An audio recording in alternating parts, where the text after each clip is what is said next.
యేసుక్రీస్తు మనకిచ్చిన వాగ్దానం ఏంటో తెలుసా?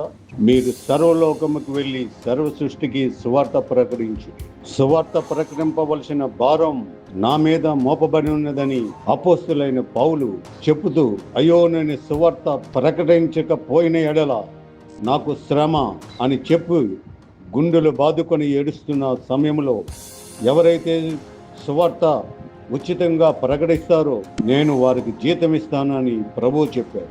కొలసీలు రాసిన పత్రిక 1వ అధ్యాయం 28వ వచనం ప్రకారముగా ప్రతి మనుషుని క్రీస్తునందు సంపూర్ణంగా ఆయన ఎదుట నిలబెట్టవలనని ప్రతి వానికి బుద్ధి చెప్పుచు బోధించుచు ఆయన గురించి బోధిస్తూ ప్రకటిస్తున్నాడండి అపోస్తులైన పౌలు కొరింథీ సంఘానికి, కొలసీ సంఘానికి వ్రాస్తూ. యెషయా గ్రంథంలో రాయబడినది ఏమిటంటే, హోషేయ గ్రంథం 10వ అధ్యాయం 12వ వచనం రాయబడిన ప్రకారముగా, ఇది వరకు ఎన్నడూ దున్నబడిన బీడు భూములను దున్నండి, క్రీస్తు నామమును ఎరగ చోట్లను సువార్త ప్రకటించి మిక్కిలి ఆశ కలిగి ఉన్నానని రోమపత్రికలో రాయబడి ఉంది.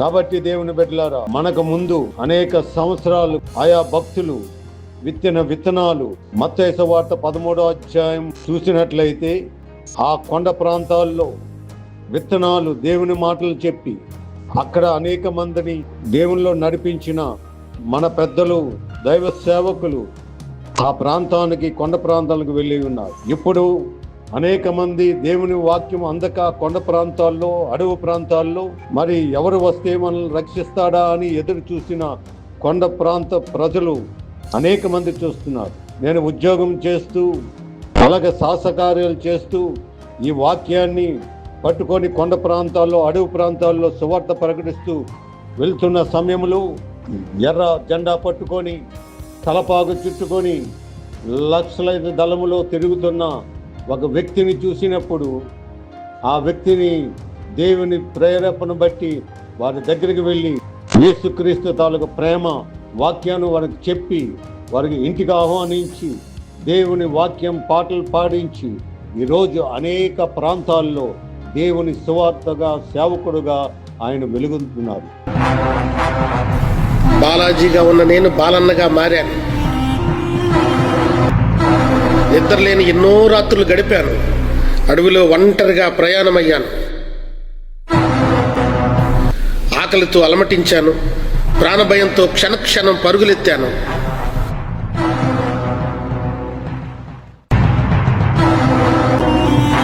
సమాజానికి దూరంగా బ్రతికాను. బాలాజీగా ఉన్న నేను బాలన్నగా మారాను. ఎర్ర జెండా పట్టాను. ప్రజల కష్టాలు బానీలుగా చేసి పాటలు పాడాను. ప్రజల్లో చైతన్యం తేవాలని నిరంతరం రగిలిపోయాను, ఆశించాను. కొన ఊపిరితో ఒడ్డున చేరాను.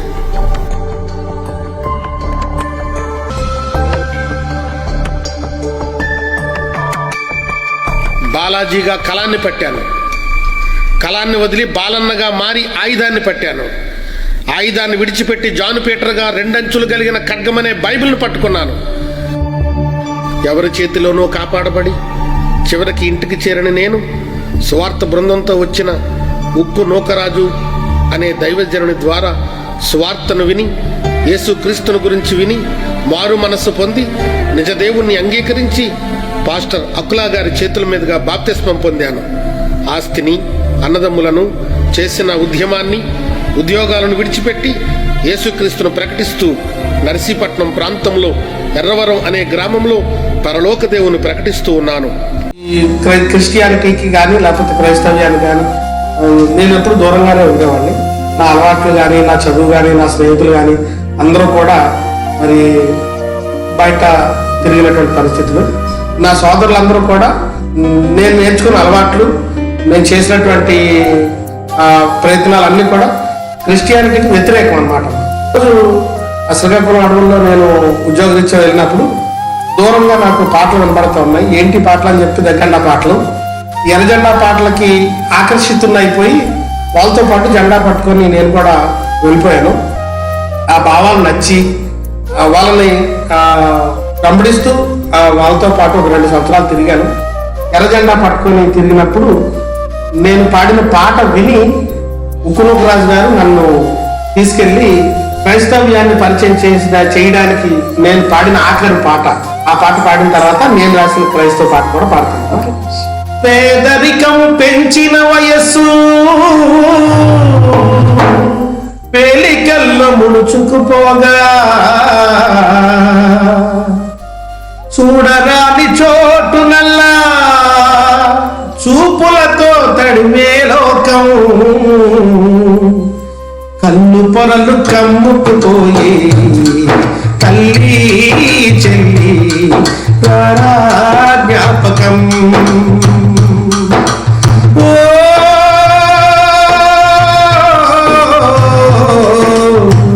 ఇది ఒక అనాథ పిల్ల పాడిన పాటమ్మా. చెప్పుకోవడానికి ఎవరు ఉండరు. ఆ చేతులు చాపినప్పుడు బయట నుంచి వచ్చిన ప్రజలందరూ ఆడుతున్న వెకిలి మాటల్ని గాలితో చెప్పుకుంటూ సముద్రపు ఒడ్డుకి వెళ్ళిపోయి ఏడుస్తున్న బాణిని పాటగా పాడితే ఆ ఉక్కునూకరాజు గారు ఈ పాటను విని నన్ను ఈ పాటలకు పాడొద్దు, నువ్వు యేసుప్రభు గురించి పాడు అని, నీ ప్రేమే నన్ను ఆదరించిన పాట వినిపించి నాకు స్వార్థ చేశారు. తర్వాత నేను స్వార్థకు వచ్చిన తర్వాత ఒక 10 సంవత్సరాలు యేసుక్రీస్తుని గురించి చాటుతూ తర్పీదు పొంది మాస్టర్ ఆఫ్ థియాలజీ చేశాను. అది చేస్తూ సేవకుడిగా కొనసాగుతున్నప్పుడు నాకు వచ్చిన ఆలోచన ఏంటంటే అక్కడ పాడిన పాటల బాణీలను యేసు కొరకు ఎందుకు రాయకూడదని అనుకొని నేను క్రీస్తు కొరకు పాటలు రాశాను.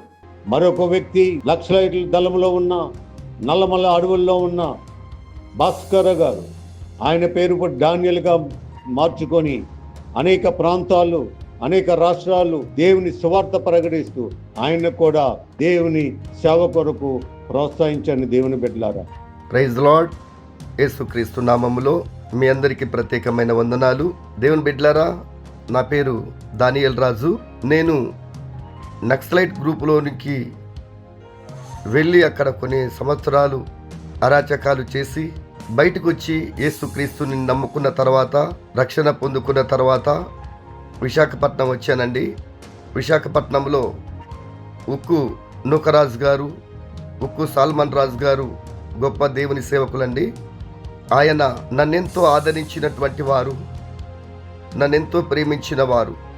అలాంటి సమయంలో నేను వైజాగ్ వచ్చిన తర్వాత ఆ యొక్క దైవజనులు ఉక్కు నూకరాజు గారు ఏం చేశారంటే నన్ను ప్రేమించి ఆదరించి వాళ్ళ ఇంట్లో చేర్చుకొని ఆతిథ్యం ఇచ్చి అన్నీ చేశారు. నేను ఒక రోజున నాకు సూటు కావాలన్నయ్య, నేను అనేక ప్రాంతాలకు సాక్ష్యం చెప్పనీకి మీటింగ్స్కి వెళ్తున్నానన్నయ్య అన్నప్పుడు ఆయన వెంటనే, తమ్ముడు నీకు సూటు కావాలన్నా రా, మా ఇంటికి రా, నీ ఇంటికి తీసుకెళ్ళిపోయి బీరువా ఓపెన్ చేస్తే దాదాపు ఒక 20 సూట్లు ఉన్నాయండి, డ్రెస్సులు. అందులో నీ కంటికి నచ్చింది తీసుకొని చెప్పి ఒకటి నా చేతికి ఇచ్చాడు. ప్రియులారా, ప్రార్థన చేసి ఇచ్చాడండి. నేను ఆ సూట్ వేసుకొని ఎన్నో సంవత్సరాలు దేవుని సేవలో బహుబలంగా వాడబడ్డాను. నన్ను ఆదరించినటువంటి గొప్పవారు ఎవరంటే ఉక్కు సాల్మన్ రాజు గారు. ఆయన నన్ను ఎంతో ఆదరించి ప్రేమించారు, ప్రార్థన చేసి ఇచ్చారండి. ఈరోజు నాకు దేవుడు అనేక సూట్లు ఇచ్చాడు, అనేక ప్రాంతాల్లో వాడబడుతున్నాను. అలాంటి ఉక్కు నూకరాజు గారికి ప్రత్యేకమైనటువంటి వందనాలు. ఆమేన్.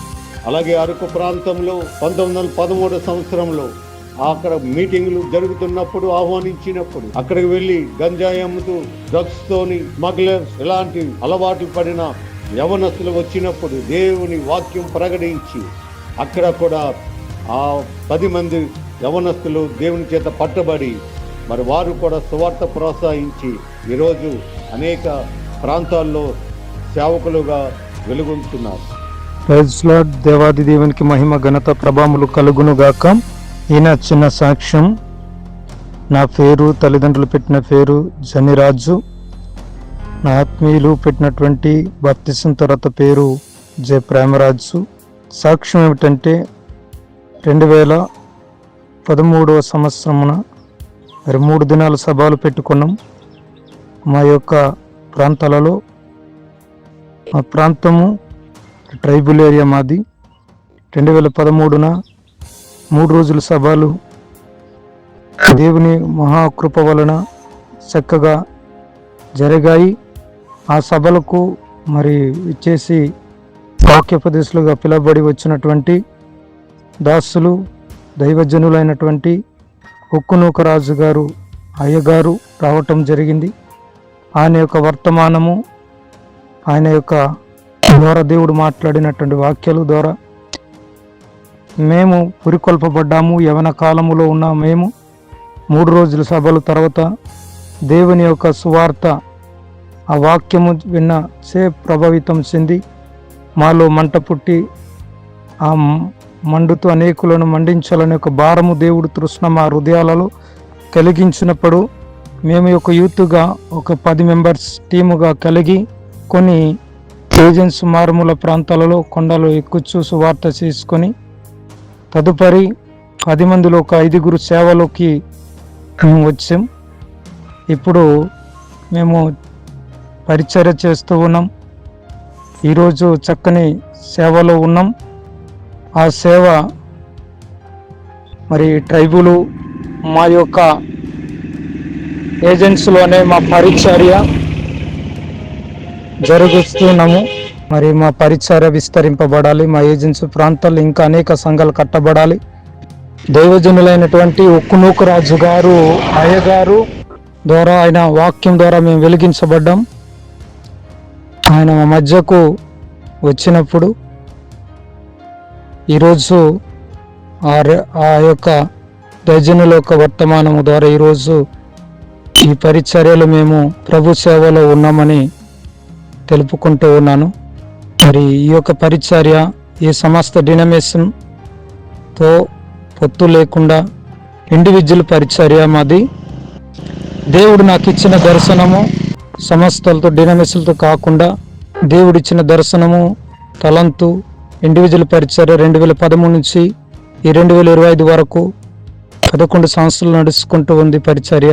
మరి ఈ పరిచర్య నిమిత్తము మీరు ప్రార్థించవలసిందిగా ఈ నా మాటలు తెలుపుకుంటూ చిన్న సాక్ష్యము ప్రభు అయినటువంటి దేవాది దేవుడు దీవించి ఆస్వాదించును గాక. ఆమెన్. అందరికీ వందనాలు. ముఖ్యంగా ఉక్కునూకరాజు గారు ఫ్యామిలీకి, వారి కుటుంబానికి, అయ్య గారికి, ఆయన పరిచర్యకు ఆయనకు దేవుడు బహుబలంగా వాడుకును గాక, దీవించును గాక.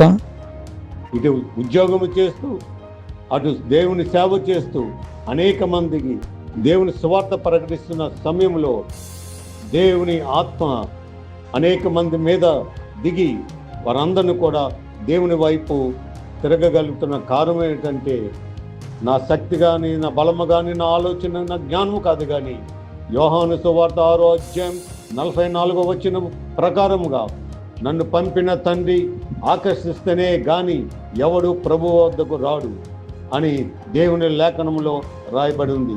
అపోస్తులైన పౌలు గమలీయేలు పాదాల దగ్గర నేర్చుకున్నవాడు, రోమ పౌరసత్వం కలిగిన వాడు, పాపంలో ప్రథముడుగా అని అంటాడు. అయ్యో నేను ఎంత దౌర్భాగ్యులను, ఇట్టి మరణం లోనవుటకు నా శరీరం నుండి నన్ను ఎవడు విడిపించినని ఆయన ఏడుస్తున్న సమయంలో యేసుక్రీస్తు దర్శనము పట్టుకొని ఆయన అనేక ప్రాంతాలు, దేశాలు, యోధియా, సమర, భూ దిగంతుల వరకు వెళ్ళి ఆయన సువార్త ప్రకటించి అనేక సంఘాలు కట్టారు. మదర్ తెరీసా తన యవ్వన జీవితం భారతదేశానికి వచ్చి అనేక అనాథల్ని స్థాపించేసి తన యవ్వన జీవితం అంతా కూడా యేసుకు సమర్పించింది. మరి నీ జీవితం ఎవరికి సమర్పిస్తున్నాం? వాట్సాప్కా, ఫేస్బుక్కా, ఇన్స్టాగ్రామ్కా, లేకపోతే ఏంటి? ఎవరికి నీ జీవితాన్ని సమర్పిస్తున్నాం? ఇప్పుడే రా, దేవుని దగ్గరికి రా. దేవుని వాక్యం విని ఆయన నిన్ను పిలుస్తున్నాడు. కాబట్టి దేవుని బిడ్డలారా, మరి అలాంటి యేసు ప్రభువుని దగ్గరికి వచ్చినట్లయితే, నీ జీవితం మార్చుకున్నట్లయితే ప్రభువు నిన్ను దీవించి ఆశీర్వదించి ఒక ఉన్నతమైన స్థానంలో నిన్ను నిలబెడతాడు. కాబట్టి ఇది మత మార్పిడి కాదు, మతి మార్పిడి. మాయ మనసు తీసివేసి మారు మనసు నీకు ఇస్తాడు. అనీతిమంతులుగా నీతిమంతులుగా చేస్తాడు. గజ్జన్న, గోకర్ణ లాంటి వారు మారి తమ గ్రంథాలన్నీ కూడా ప్రభు పాదాల దగ్గర పెట్టి సజీవ యాగముగా వారి శరీరాలను దేవుని సమర్పించారు. కాబట్టి నీవు కూడా సజీవ యాగముగా ఆయన దగ్గరికి వచ్చి శరీరం సమర్పించినట్లయితే దేవుడు నిన్ను బహుగా దీవించి ఆశీర్వదించును గాక. God bless you.